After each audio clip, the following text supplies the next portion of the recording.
All right, I was asked to do a video about dental health, and I'm also going to make a tie in here to heart disease and a variety of other diseases in the body because a lot of them start in the mouth.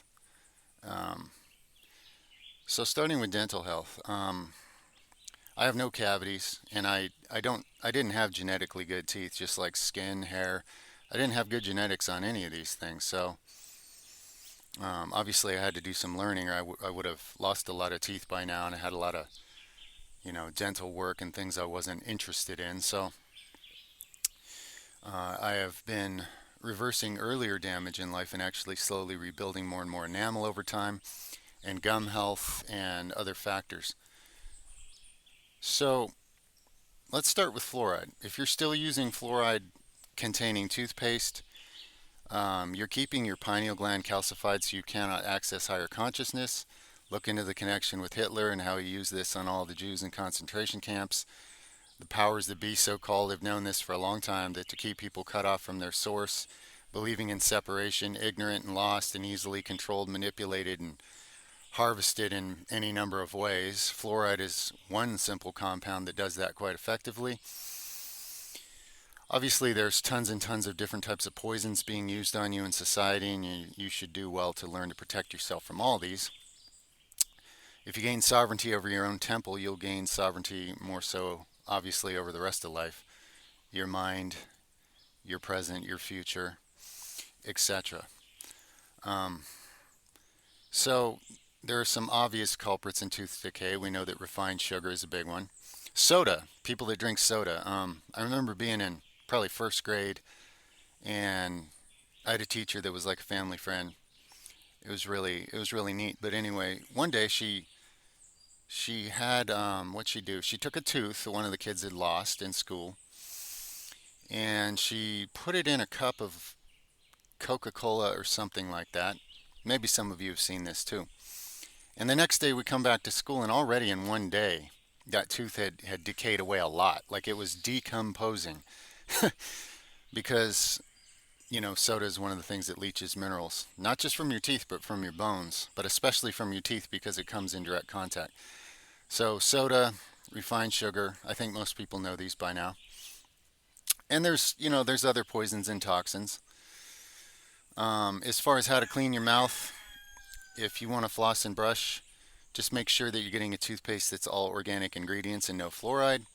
There's many recipes online. You can design your own. It's very simple. There's many, many, many, many things actually that work well for cleaning your teeth that are actually feeding them minerals while cleaning them, things that are kind to your gums, etc. It's actually pretty easy to come up with your own formula if you put any effort into it, and you should. Flossing is good. It's especially paramount for people that eat animal products. Here comes another connection. Now, there are two paths in life, the path of life and the path of death. And for those with the spiritual ears to hear, you're going to understand the obvious implications here. For others, maybe just take it at pragmatic face value, if nothing else. But when meat or any kind of animal product gets caught between your teeth, and this is why people floss, basically, or why you're told to do so. Um, Problem is, you won't even get it all out with flossing, and if you don't floss, man, much worse. You always have death and decay and corpses rotting in your mouth. And although it may not eat away at the enamel of your teeth, like say soda or sugar, it causes an even bigger problem. It That rot gets down under your teeth into your gums, and this is why eventually people are having bridges and having all their teeth pulled out and fake teeth and stuff. An even bigger issue is that you're swallowing that all the time, and it's poisoning your vessels. It's causing huge amounts of plaque buildup, which cause dementia, heart attacks, overall just poor health, lack of circulation, erectile dysfunction for those that'll be motivated by hearing that. These are all issues of plaque and calcification of the arteries. Calcification is death to an organism that's supposed to be liquid and fluid and have energy moving. So keep that in mind. When your mouth is a graveyard, your whole body becomes a graveyard. Me personally, since I gave up all animal products, I don't need to floss. I don't even need to brush. I just do oil pulling. I put a little castor oil in my mouth, swish it around in there until basically I put a little bit in my mouth, I push all the air out of my mouth and seal it. And so then I just have a little oil in my mouth that I'm swishing around.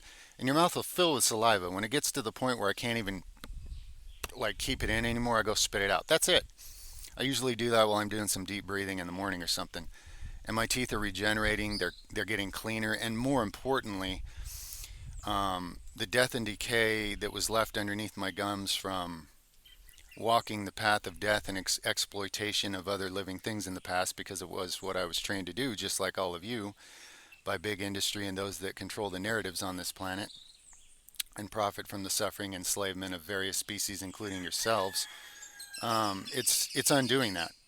Oil pulling goes deeper. It pulls all kinds of toxins and poisons from down underneath your gums.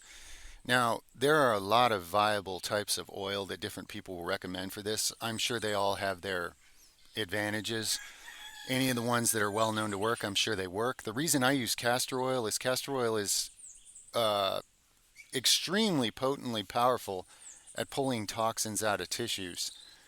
There are a lot of remedies back when people had some kind of understanding before the narrative, but before the narrative became so controlled that you almost can't talk about any natural healing method without getting silenced or worse. But there were a lot of diseases and problems cured by using castor oil packs over the liver or over the abdomen to suck deep poisons clear out of the body, clear out of your organs, down deep, right through your skin. Now, if you can do that, obviously, when it's applied directly to your gums, it doesn't even have to pull as deep to get a lot of nasty toxic poison that's poisoning your brain, poisoning your body out of there. Okay? So, another thing to understand is that vitamin K2 is kind of lacking in society's food chain. Um, you can see my personal product I've used linked under the facial bone height development video, my connective tissue repair stack video. I always pair K2 with lots and lots of magnesium because people are magnesium deficient, and magnesium is responsible for over 300 biological functions in the body. It's a catalyst. And when you start taking vitamin K2, it's going to use even more magnesium in order to do what it does.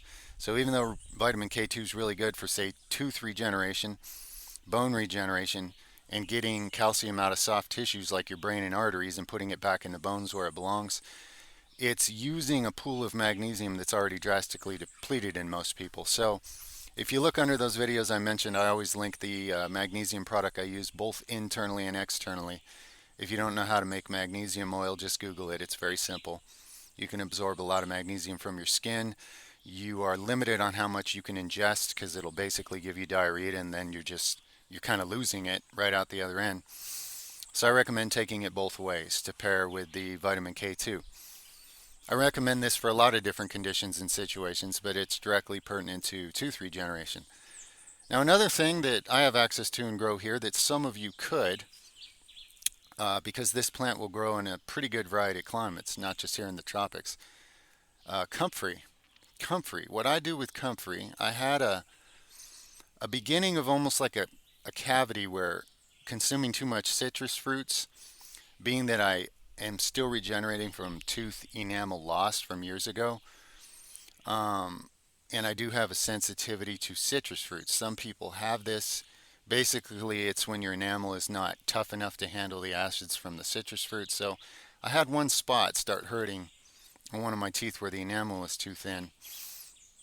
And I just had to accept that if I eat citrus fruits, I just have to clean out my mouth afterwards, at least for now, until my enamel continues to get better. But what I did that worked to regenerate the enamel right in that spot, and it didn't even take long, I would tear off a chunk of a comfrey leaf, chew it up in my mouth, and just put it on that tooth, almost like if you were chewing tobacco. You just chew up this wad of comfrey, put it right on that area, and just leave it there.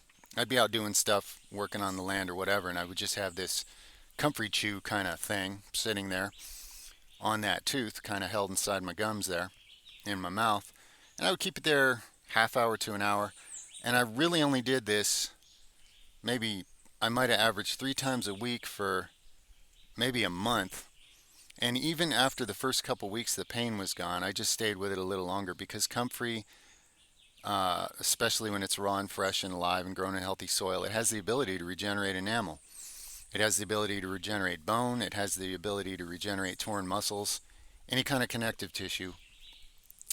And tooth enamel is definitely akin to connective tissue. Okay? So I figured I'd share that. A bit of herbalism with you.